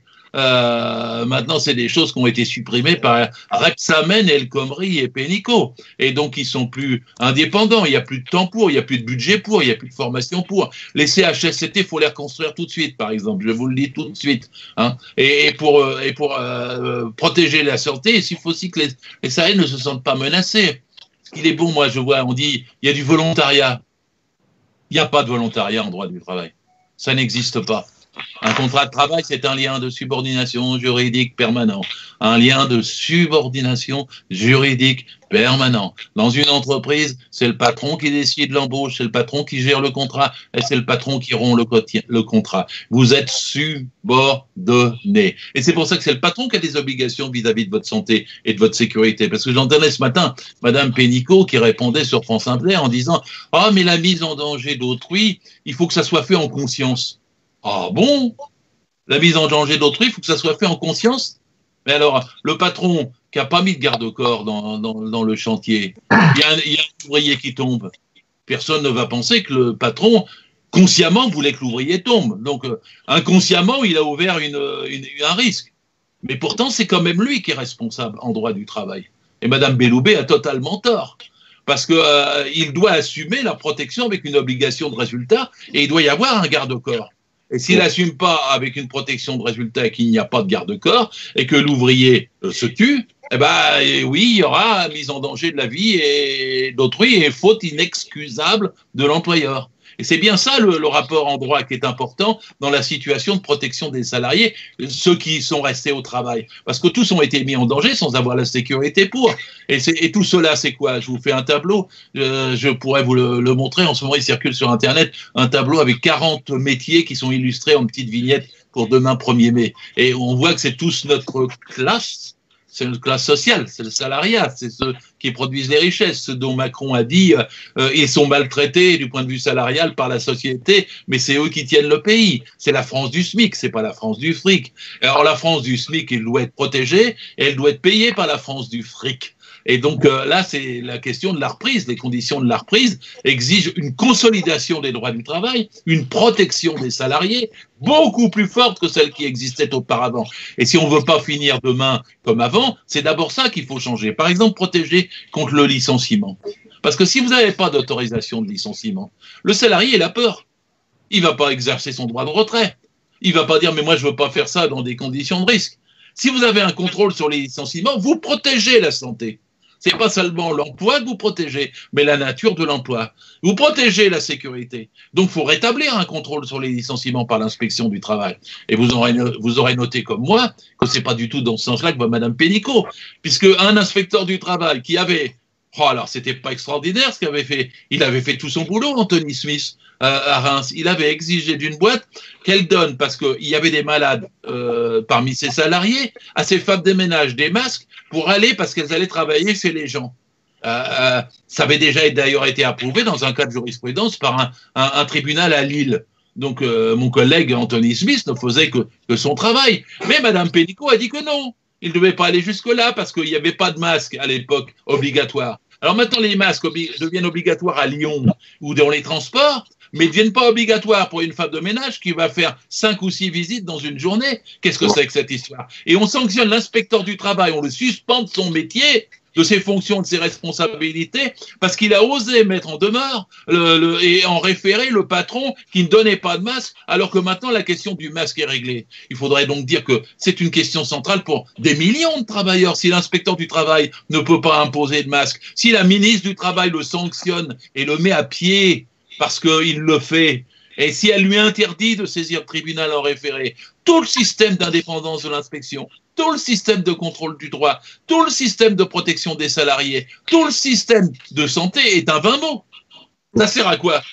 Vous pouvez un inspecteur, quand il sanctionne un patron qui ne respecte pas la santé, c'est lui qui se fait virer. C'est quand même extraordinaire. Et il faut faire de Anthony Smith un cas absolument spectaculaire de l'enjeu qu'il y a pour le 11 mai. Merci beaucoup, Gérard. Julien, justement, sur les annonces du gouvernement, moi j'ai vu que l'état d'exception a une fâcheuse tendance à rentrer dans le droit commun petit à petit. On l'a vu avec les lois antiterroristes. là, il y a une attaque contre les salariés qui est sans précédent avec la crise du Covid-19. Est-ce qu'on va voir le même scénario qu'avec les lois antiterroristes, c'est-à-dire que cet état d'exception au niveau du travail va devenir un droit commun d'ici la fin de la crise du Covid-19? Ce qui est sûr, c'est qu'il va s'appliquer sur le long terme. Je ne sais pas d'où est venue l'idée, j'entends certaines personnes dire que les mesures qui ont été prises dans le cadre de la loi du 23 mars, qu'a évoqué Gérard Filoche, vont se terminer, par exemple, là, 11 mai, mais pas du tout. Elles sont prévues pour durer jusqu'à fin décembre. Y compris, on attend encore, pour les mesures les plus phares qui avaient été mises en avant, je ne parle pas des congés, etc., qui peuvent déjà se mettre en place s'il y a des difficultés économiques dans l'entreprise. On sait pas encore, on n'a pas encore plus de précisions, et certainement la jurisprudence viendra un peu plus donner des précisions là-dessus. Mais quand on parle, par exemple, des mesures les plus phares, donc on parle des 60 heures, l'horaire de travail, l'amplitude de travail, etc., qu'a évoqué Gérard, sur le repos qui peut passer à 9 heures, etc., etc. Tout ça, on attend encore les décrets pour savoir dans quel secteur économique, parce qu'on parlait de secteur économique d'utilité nationale, etc., qui vont être précisés par décret. Sauf qu'on n'a pas plus de précision encore aujourd'hui et les décrets peuvent tout à fait arriver bientôt. On pense par exemple à certains secteurs comme le bâtiment, qui est pour l'essentiel à l'arrêt, à peu près 90% est à l'arrêt, pour une reprise plus tard et voulue par le patronat d'être beaucoup plus dur et d'autant plus féroce. On peut tout à fait imaginer que ce secteur soit concerné par ces fameux décrets. Donc ce qui est sûr, c'est que si, pour le droit commun, on verra, mais ça va déjà s'appliquer jusqu'à la fin de l'année. Et en plus, on ne sait pas comment va évoluer cette crise, s'il y aura une deuxième vague, ou est-ce qu'il y aura des nouvelles mesures qui vont être prises, etc. Moi, j'ai vu par rapport au déconfinement, parce que Gérard parlait du télétravail, Édouard Philippe, qui a conseillé aux entreprises de pratiquer le télétravail au moment du déconfinement. Bon, alors comme tu viens de l'évoquer, il n'y a aucune mesure coercitive, il n'y a aucun véritable droit qui est écrit là-dessus. C'est une demande. Quel va être le contrôle? Voilà, tout ça qui manque en général, et quand ça manque en général, et en particulier en droit du travail, c'est le lieu de tous les abus qui sont possibles. Déjà, il y a déjà actuellement des abus qui sont faits. On a vu avec l'affaire d'Amazon qui s'est soldée par une victoire des salariés en partie à la Cour d'appel de Versailles. Mais on peut imaginer que sur la suite et sur les mois à venir, une grande partie du gros patronat, je ne parle pas des petits patrons, va effectivement s'organiser, user des droits qu'ils ont acquis, ou en tout cas des droits qui sont posés actuellement dans le cadre de la loi du 23 mars, et effectivement demander une charge de travail très conséquente aux salariés, d'autant plus avec les chiffres du chômage partiel. Le télétravail qui, bon, malgré tout, le télétravail baisse quand même en certaines parties. Là, on va peut-être, je sais pas, un désaccord, mais le télétravail a quand même conduit à baisser en tout la charge de travail globale qu'il y a dans le pays, et donc la productivité, on va dire. Donc d'une certaine manière, actuellement, le patronat va vouloir faire un rattrapage de ça. Et comment il va l'organiser? En mettant d'autant plus de charges de travail sur certains salariés. Alors que même au même moment, on va demander aux entreprises de s'organiser pour respecter les distances de sécurité, etc., qui pourraient tout à fait être faits si on imaginait par exemple un partage du temps de travail qui soit beaucoup plus équitable pour permettre qu'il y ait beaucoup moins de salariés dans les entreprises. Enfin bon, il y a effectivement cette attaque qui va certainement venir et qui va durer pendant un petit moment, d'augmenter la charge de travail sur les salariés dans certains secteurs spécifiques, de réduire leurs droits, donc c'est déjà le cas en manière de congés payés, etc. Ils peuvent déjà le faire en justifiant de difficultés économiques, et cela va se pérenniser pendant un petit moment, en justifiant derrière la crise qu'il y a eu, les pertes économiques, alors qu'on pourrait les régler d'autres manières, par exemple le partage du temps de travail, etc. Gérard, le mot de la fin, pour pas trop impatienter Kevin. Bien sûr, mais je voulais juste vous dire là, oui. Je suis d'accord avec ce qui vient d'être dit. Faut ajouter, on a 6 500 000 chômeurs. La loi sur le chômage n'est pas abrogée. C'est pas clair la position du gouvernement. L'a-t-il suspendu? L'a-t-il pas suspendu? Où est-ce qu'on en est et va-t-elle reprendre? Deuxièmement, tous les précaires, alors les intermittents, les saisonniers, les CDD, les intérims, se sont trouvés brutalement sans boulot, c'est-à-dire là, et sans revenus. Qu'est-ce qu'il en est? comment vont-ils être financés? Jusqu'à quel point? Et donc la question des intermittents est un étranglement. C'est des centaines de milliers de salariés, d'artistes, tout ça qui ont absolument besoin de vivre. Donc là, il n'y a pas de réponse du gouvernement. Alors ensuite, après, il y a la question des femmes. Je me permets de le dire parce que on dit pas sur les infirmières, c'est 88%, les infirmiers, c'est 88% de femmes. Les caissières, c'est 90% de femmes. Et dans tous les métiers, y compris les aides aux personnes, les soins aux personnes, etc., c'est les femmes de ménage, c'est encore les femmes. Et l'égalité salariale, quand ils disent attention, le monde d'après, le monde d'après, il faut que l'égalité salariale elle soit immédiate. Et alors après, quand on dit que les gens, ce sont les gens qui touchent le moins de salaire, moi alors c'est une discussion, je sais, dans le mouvement syndical et dans mon propre syndicat, la CGT, qui n'a pas toujours été pour des augmentations uniformes de salaire. Moi, je dis que dans un cas comme celui-ci, il faut avoir un chiffre phare et demander à tout le monde 300 € pour tous. Bon, c'est un chiffre raisonnable. Je sais que Sud est pour 400 €. Je sais, mais j'ai écouté, hein, les hospitaliers sont pour 300 €. J'ai écouté le syndicaliste responsable, CGT des hospitaliers, il dit 300 €. Et j'ai écouté Patrick Pelou, l'urgentiste, il dit 300 €. C'est très subjectif. Il y a des gens qui veulent plus, veulent moins. Mais c'est quelque chose qui fait un saut qualitatif de salaire pour renverser ce qui s'est passé depuis tant d'années, c'est-à-dire le blocage et le recul donc réel des salaires. Donc 300 € pour l'ensemble des salariés, évidemment ça modifie beaucoup de choses parce qu'il faudra prendre cet argent sur les dividendes, il faudra prendre cet argent sur les super profits et c'est un reversement de l'échelle. Je m'attends des articles qui sortent sur les gens, la nature, requalifier les contrats, requalifier les travails, revoir autrement la femme de ménage, etc., etc. Et ben il y a une façon de le voir. C'est pas d'applaudir seulement tous les soirs à 20h. Moi je le fais sur mon balcon, mais je le fais en criant j'applaudis pour les soignants, pas pour le gouvernement. Et ma banderole demain sur mon balcon pour le 1er mai, ça sera 300 €. C'est-à-dire un chiffre rond, tout de suite, à payer, à verser. Et quand on me dit, mais tu vas chercher l'argent où? La France n'a jamais été aussi riche, c'est pas parce qu'il y a la crise que les riches s'appauvrissent. Ils se sont mis à l'abri et ils se soignent. Et plus que les autres. Et il y a toujours autant de dividendes. Il faut regarder la hiérarchie des entreprises. En France, il y a 1000 entreprises. 1000. On le dit jamais assez. Qui fait 50% du produit intérieur brut. Bon, j'arrondis un peu les chiffres, mais c'est ça. C'est-à-dire, 1000 entreprises décident. En dessous, il y en a 200 000, elles sont sous-traitantes, 1 sur 2.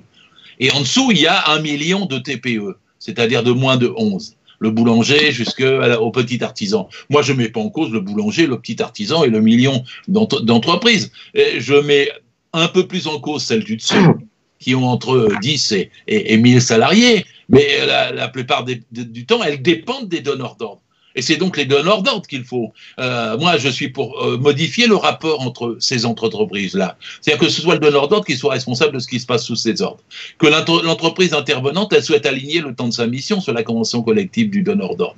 Qu'on facilite la reconnaissance des unités économiques et sociales. Parce que les petites entreprises, tout le monde va aller chez son coiffeur, peut-être, en tout cas moi, quand on pourra. Eh bien, je le dis tout de suite, vous allez, pour pas les nommer, chez Begin, vous avez 1200 salons avec 6 personnes. Mais en fait, c'est une seule entreprise.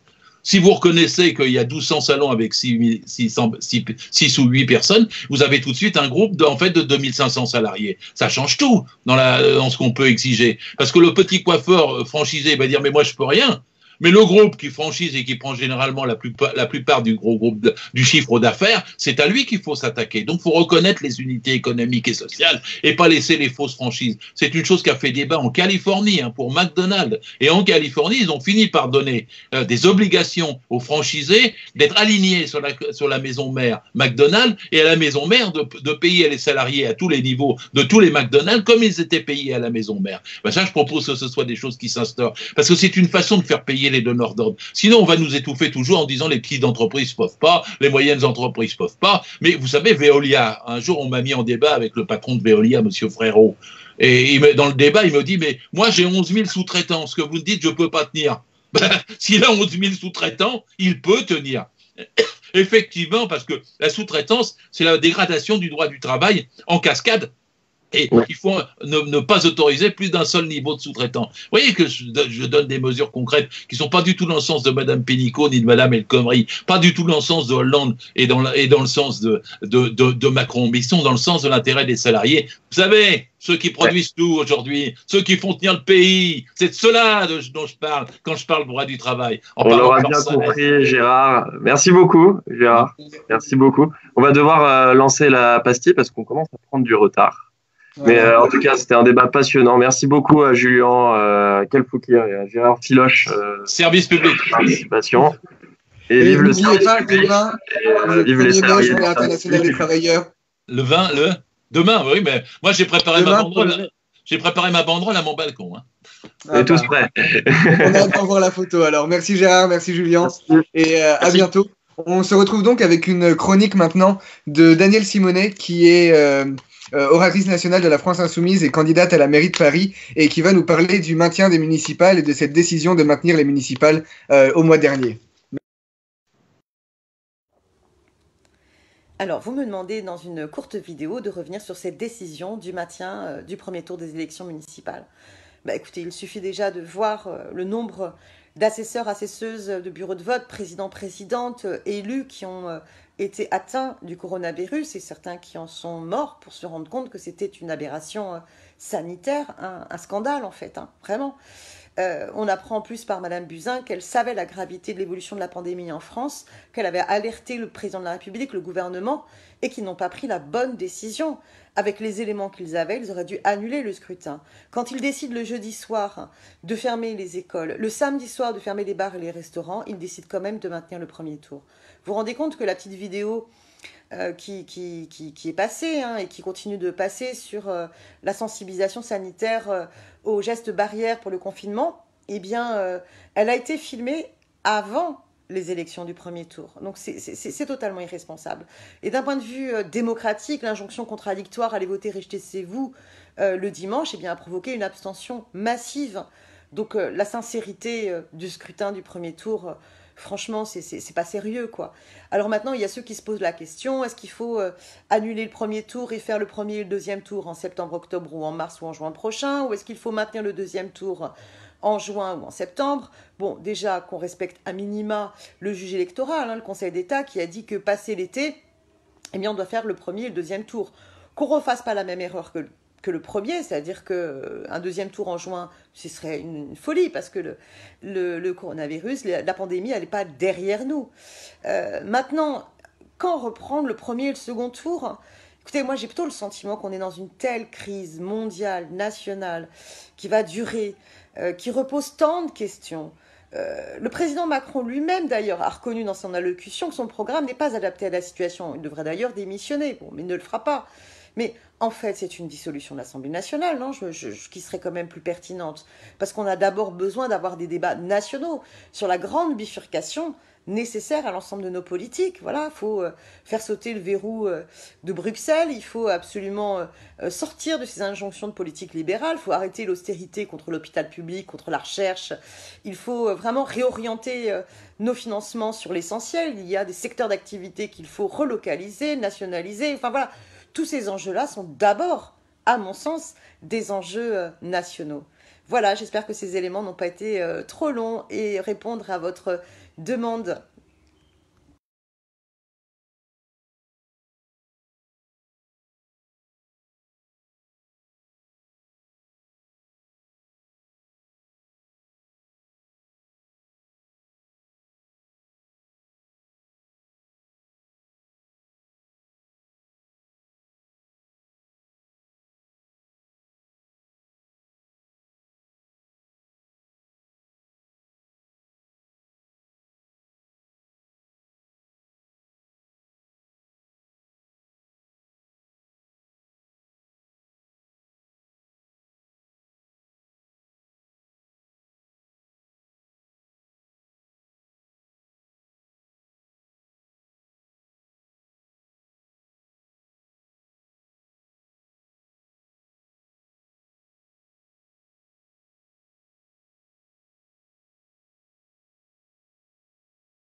Et merci à Daniel Simonet pour cette chronique nécessaire dans la période. On a bien vu que le maintien des élections municipales était un danger à la fois démocratique et sanitaire et qu'elle a envoyé au devant du virus des millions de citoyens.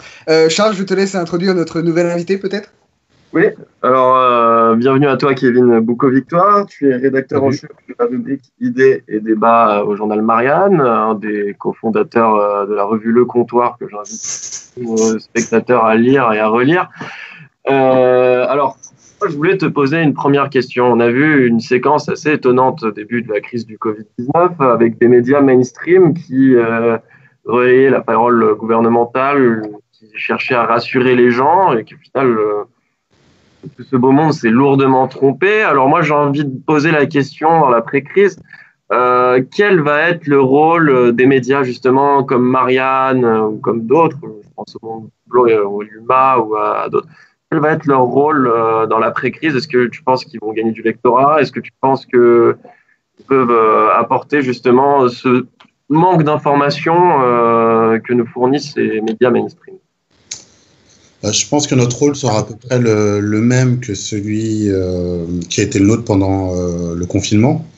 Surtout que ça va devoir être déconfiné de manière très progressive. Donc en fait, il risque de pas changer grand-chose la situation. Mais donc pendant le Covid, en fait, notre rôle a surtout été quand même d'essayer pas de rassurer, mais d'éclairer, on va dire, sur la situation. On va dire qu'on vit quand même quelque chose un peu exceptionnel. Nous, on est quand même une génération, et puis nos parents, et même pour certains, nos grands-parents sont des générations qui ont été assez tranquilles. Hein. Après la guerre, on n'a pas connu de crise majeure. J'ai eu les attentats qui nous ont un peu secoués avec l'état d'urgence, mais voilà, on n'a pas connu quelque chose comparable à une guerre. On n'a pas connu de famine, on n'a pas connu de grandes maladies, et Dieu merci. Bon, il y a eu la grippe espagnole et puis la grippe de Hong Kong, mais finalement, ça a presque été vécu de manière indolore par rapport à ce qu'on vit. Et là, en fait, on est en train de vivre quelque chose qui est à la fois inédit sur l'après-guerre et peut-être même sur du plus long terme.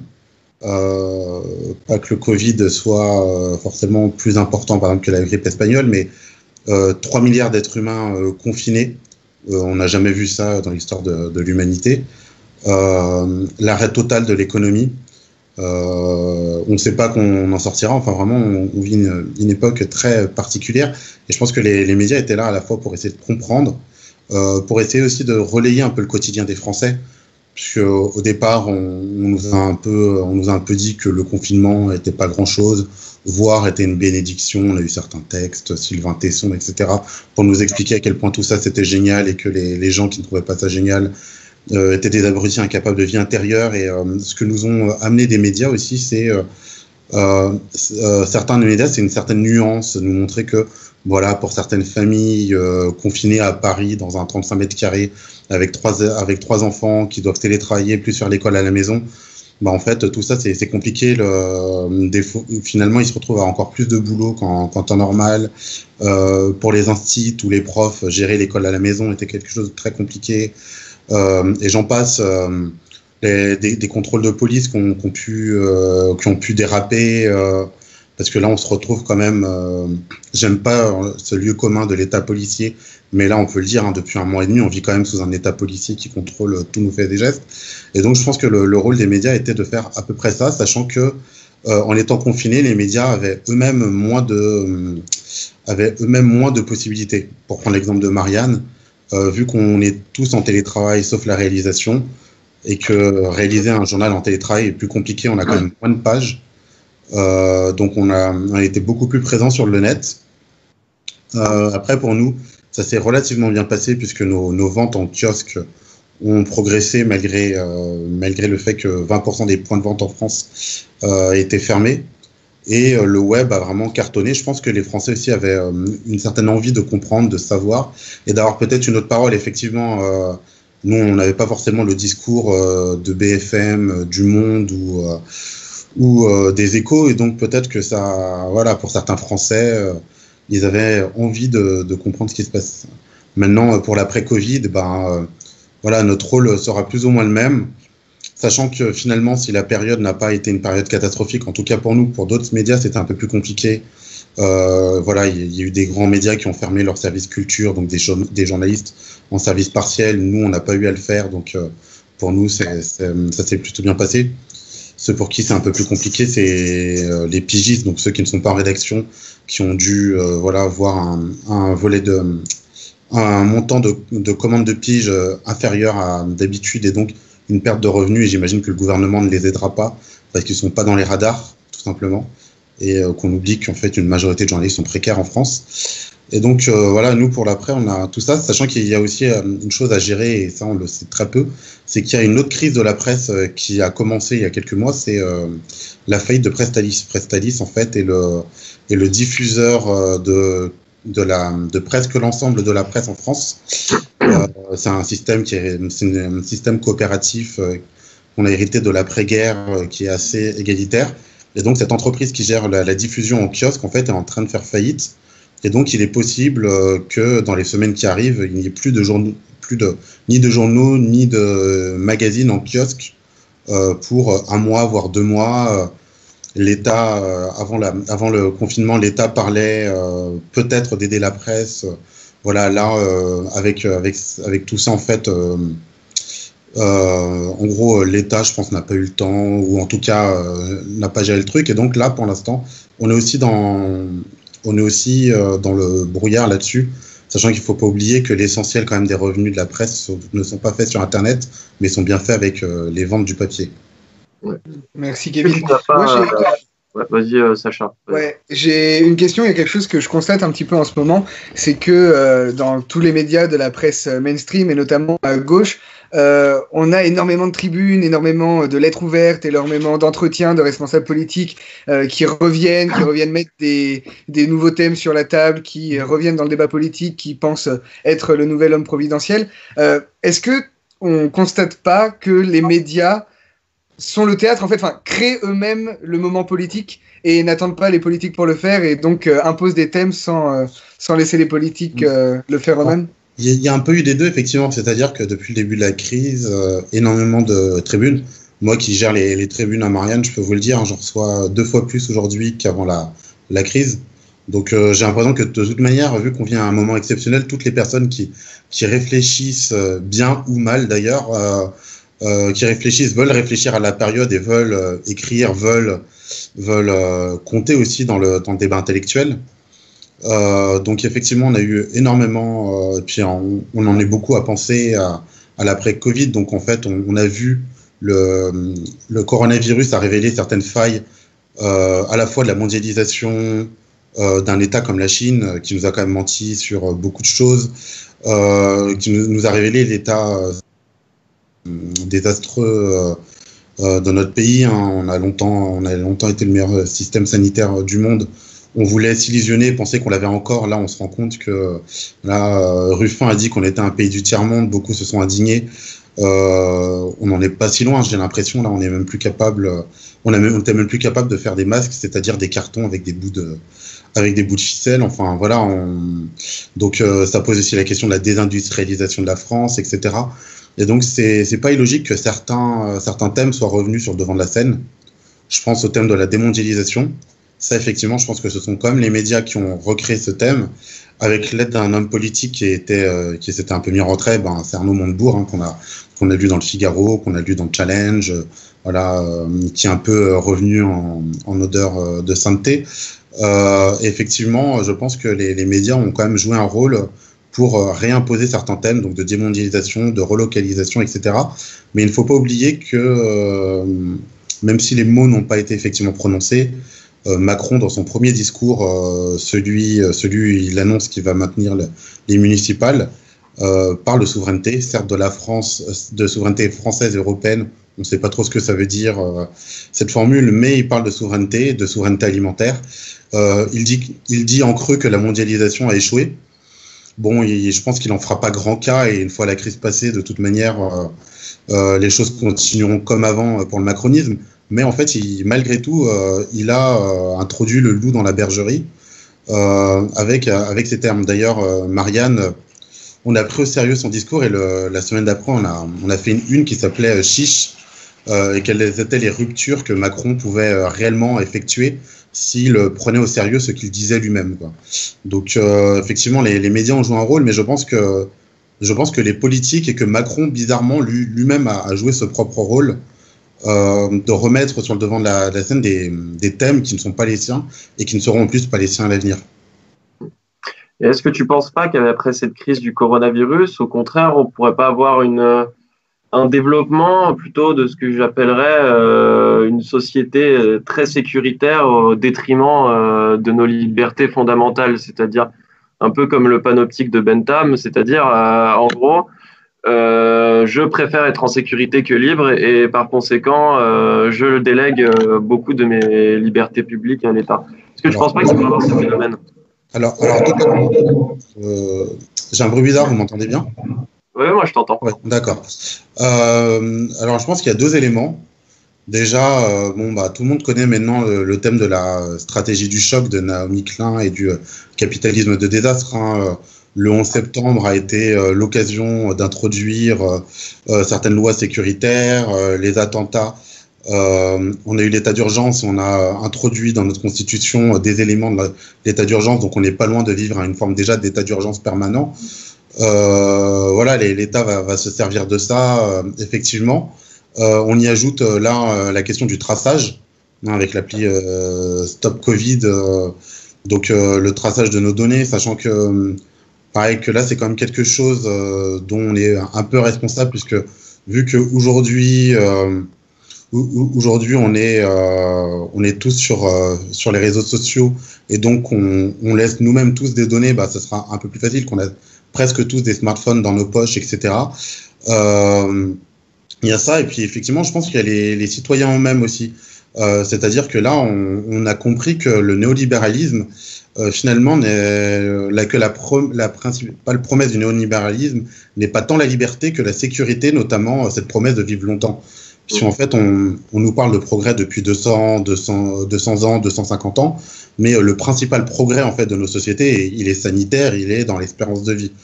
Et donc là, quelque chose qui arrive et qui nous montre qu'en fait, nous sommes encore des mortels et qu'on n'a pas réussi encore à vaincre la mort, voilà, fait paniquer l'ensemble de la population, au point où je pense que malheureusement aussi, une majorité de Français serait prêt à sacrifier des libertés contre un peu de sécurité. Même si, pour nuancer un peu ça, les sondages sur le traçage numérique, par contre, étaient assez encourageants, puisqu'il y avait à peu près 55% des Français qui étaient contre le traçage numérique, 45% pour. Après, peut-être que si on avait fait le sondage il y a 10 ans, ça serait du 80% contre et 20% pour. Donc les choses ont progressé, mais on a encore une majorité de Français qui est contre. Et d'ailleurs, on voit que grosso modo, au centre, on est très favorable. Macron, chez les macronistes, on y est favorable à 60-65%. Et c'est du côté des sympathisants de la gauche radicale ou des électeurs insoumis, où on est à seulement 25% de sympathisants, donc 75% de compte. Donc voilà, il y a quand même une petite lueur d'espoir, mais effectivement, moi, j'ai aussi peur d'un après-Covid sécuritaire. Est-ce que on ne pourrait pas craindre que cet après-Covid sécuritaire s'accompagne d'une sorte de totalitarisme médiatique, dans le sens où on a aujourd'hui testé les conférences de presse avec une seule journaliste. Édouard Philippe, dans son discours à l'Assemblée nationale, a comparé tous ceux qui émettaient des critiques à des piliers de bar et les a à moitié insultés devant l'hémicycle de la représentation nationale. Ce sont les médias les plus favorables au pouvoir qui ont les informations en premier. Est-ce qu'on ne peut pas s'attendre à ce que cette crise de coronavirus, en plus de nous faire basculer dans un état sécuritaire, nous fasse basculer dans un état qui contrôle encore plus ces médias? On sait déjà que la France n'est pas si bien placée dans la liberté de la presse. Est-ce que ça peut s'empirer? Oui, on recule chaque année de ce point de vue-là dans le classement. Oui, déjà, la phrase d'Édouard Philippe pourrait être drôle si le gouvernement n'avait pas fait preuve d'autant d'amateurisme, de tâtonnement, n'avait pas dit aujourd'hui A pour dire B demain, puis C, puis revenir sur A. Voilà, je veux dire, s'il n'apprécie pas les commentateurs et les critiques, qu'ils soient irréprochables, hein, voilà, si ils nous montraient qu'ils allaient quelque part et qu'ils savaient eux-mêmes où ils allaient, peut-être que on aurait moins de critiques, hein, voilà, effectivement, on connaît cette blague de 65 millions de sélectionneurs de l'équipe de France de foot. Les libéraux qui ne supportent pas qu'on les critique disent ah oui, 65 millions de virologues, etc. Sauf que bon, moi j'ai pas l'impression que j'ai pas l'impression que Monsieur Tout le Monde au bar d'en face, enfin les bars étant fermés, mais au bar d'en face il y a 2 mois, disent plus de bêtises qu'Édouard Philippe, Emmanuel Macron ou Sibeth Ndiaye et Madame, je ne sais pas comment mettre un masque, c'est trop compliqué. Donc bon, déjà là-dessus, il ferait mieux de balayer devant leur porte.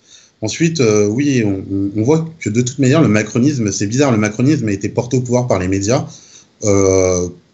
mainstream. Quand on voit le nombre de couves que Macron a eu sur la période de la présidentielle, c'est hallucinant. Au point où on est passé d'un mec qui était certes ministre de l'économie, donc qui avait un ministère qui comptait, mais assez inconnu du grand public, à un président de la République en même pas 2 ans. Donc porté par les médias, faites ce que vous voulez, mais votez Macron, Dixit Libé. Macron a toujours détesté les journalistes. Souvenez-vous, il a à peine élu. Un mois après, il parle de sa pensée complexe que ne peuvent pas comprendre les journalistes. En janvier 2018, à ses vœux à la presse, il parle d'une loi anti-fake news où on sent qu'il faut mettre au pas les journalistes. Et là, on sent que quelque part, son rêve, ça serait presque la Chine, c'est-à-dire un pays où en fait, si le gouvernement dit quelque chose, si le gouvernement dit que 2 et 2 font 5, eh ben les journalistes doivent dire que 2 et 2 font 5, sinon on devient des ennemis du peuple ou plutôt de la patrie, etc. Donc oui, on a une forme de renforcement et très vite, on sent qu'il va récompenser les bons, c'est-à-dire ceux qui ont été de son côté, et puis il risque de s'attaquer aux méchants. D'ailleurs, petite anecdote, je parlais de la crise de Prestalis. Avant le confinement, on avait des infos qui viennent pas de nous, pas de Marianne, mais de la lettre A, qui est donc un média qui bosse sur l'actualité des médias, qui expliquait que en fait, en gros, pour la distribution de la presse, il y avait 2 circuits, un circuit quotidien et le circuit des magazines, donc hebdomadaires, mensuels, etc. Et que que là, le gouvernement était un peu plus propice à sauver les quotidiens plutôt que les magazines. Et la raison était très bête, c'est que parmi les quotidiens, on a Le Monde et Xavier Niel qui auraient rendu des services à l'État, VS Marianne qui aurait critiqué le gouvernement. Donc voilà, cette volonté de mise au pas, elle est très concrète.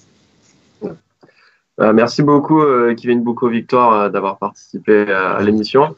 On va terminer par une note musicale, Sacha. Non, pas encore. Il nous manque une chronique, mon cher Charles. Ah oui, c'est vrai. Il nous manque la chronique de notre ami Farid Benlaga, qui est producteur de spectacle et qui va nous parler un peu des conséquences de la crise du coronavirus sur le monde du spectacle et de la culture. Bonjour à tous, Farid Benlaga, je suis producteur de spectacle en France et à l'étranger. Alors pour vous faire un point sur la situation économique de ce secteur, on est probablement sur le secteur économique le plus touché par la crise du Covid-19, principalement parce qu'il s'agit du secteur qui dispose du moins de perspectives pour avoir une idée quant à un retour à une activité normale. Pour la majorité des secteurs économiques, on voit bien qu'avec l'intervention du Premier ministre, il y aura la possibilité de retrouver une activité à partir du mois de juin, a priori pour tous, et même a priori pour les cafés et les restaurants, en tout cas on le souhaite. Pour le secteur de l'événementiel, que ce soit l'événementiel d'entreprise, mais également l'événementiel culturel, rien n'est acté. Il faudra attendre le mois de septembre pour avoir plus d'éléments d'information. Et dans le cadre de mon secteur d'activité, la production de spectacles, donc l'événementiel culturel, il s'agit d'une crise absolument majeure qui risque de voir un très grand nombre de petites sociétés de production ne pas être en capacité de relancer une activité. Et pour les grosses maisons de production qui ont la possibilité, qui ont la chance de disposer d'actionnaires et de moyens financiers suffisants, la situation est actuellement entre guillemets sous contrôle, mais la situation est très très inquiétante avec un impact financier qui sera, quoi qu'il en soit, absolument gigantesque. Là, la quasi-totalité des événements qui étaient programmés ont pu ou sont en cours de report pour l'automne, l'hiver et le printemps prochain. certain nombre d'événements n'auront tout simplement pas lieu, notamment tous les festivals d'été. Là, sont carrément annulés, ce qui est une première, ça ne s'est jamais produit. Maintenant, il faut espérer qu'à partir de l'automne, l'activité puisse reprendre dans des conditions, entre guillemets, normales, en espérant que cette crise sanitaire ne nous impacte pas plus. La réalité, c'est que la course actuellement pour trouver de nouvelles dates auprès des salles crée un véritable embouteillage, puisque tout le monde est en train d'essayer de décaler les productions, de décaler les événements. C'est plutôt un bon signe dans le sens où il y a un certain espoir que les choses reviennent à la normale, mais il s'agirait pour les autorités de donner des perspectives tout de même plus claires. Je pense que, en tout cas, on est nombreux à penser que des solutions existent et qu'il y a très probablement matière à faire en sorte que ce secteur économique ne disparaisse pas et qu'on puisse retrouver une activité le plus rapidement possible.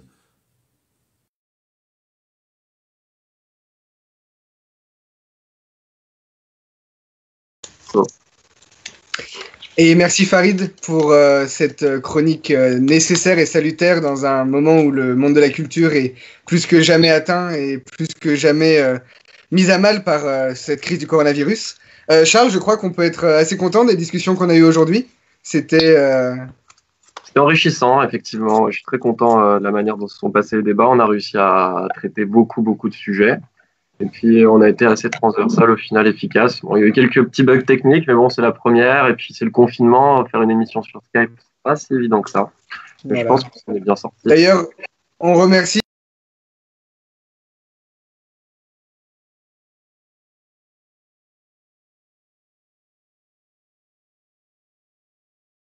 mais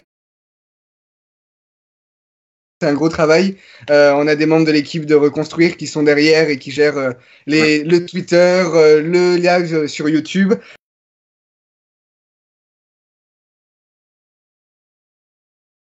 Oreillette, vous ne l'entendez pas, mais une voix venue d'outre-tombe qui nous donne des instructions et qui nous explique ce qui se passe à l'antenne. Et merci à vous d'avoir suivi l'émission. Merci à vous de soutenir Reconstruire. C'est un média indépendant, un média d'intervention. On essaie de prendre part au processus de réflexion populaire. Je ne sais pas, Charles, mon cher directeur de la publication, si tu as quelque chose à rajouter. Oui, n'hésitez pas à nous soutenir. D'ailleurs, on va lancer une cagnotte en ligne. Donc, n'hésitez pas à soutenir les médias indépendants. Nous, pour le moment, nous allons continuer à écrire. Nous allons continuer à vous décrypter l'information, à vous proposer du contenu interactif. Nous allons aussi continuer à vous proposer du contenu multimédia. Nous allons continuer donc à développer, reconstruire et on espère vous revoir très bientôt dans d'autres émissions. On verra, on débattra avec Sacha de comment continuer nos séquences vidéo. Et voilà, pour le reste, j'ai envie N'hésitez pas par ailleurs, si vous avez une quelconque compétence technique qui pourrait nous être utile, n'hésitez pas à vous manifester en message privé ou à l'adresse mail rédaction.reconstruire@gmail.com et on prend toutes les initiatives et on prend toutes les énergies. Et donc, pour terminer, Charles, une petite parenthèse musicale. C'est une chanteuse toulousaine qui nous a préparé ça. Elle s'appelle FC Kane et elle nous a préparé un petit clip confiné. Ça s'appelle Locked In et on se revoit bientôt. À bientôt et j'espère que le monde d'après sera meilleur.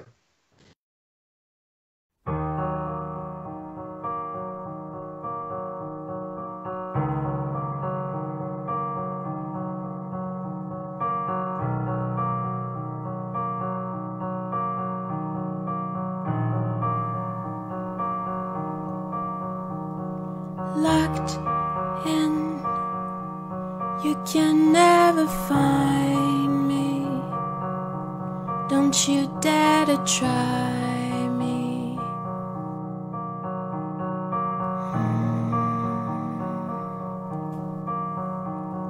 Locked in, you can never trust me. Don't you dare to love me. Locked in. C'est dehors que ça se passe. Si tu veux rester à ta place, ne viens pas ici. d'ici. C'est dedans que ça s'entasse, entre les vers et les angoisses. Sortez-moi d'ici, sortez-moi d'ici. Seul, je reste seul, je suis bien seul, laissez-moi. Sale, dans mes draps, seul, que je le veuille, j'ai fait mon deuil. Bien avant que tu m'embrasses, j'étais bien rester à ma place avant que tu m'oublies.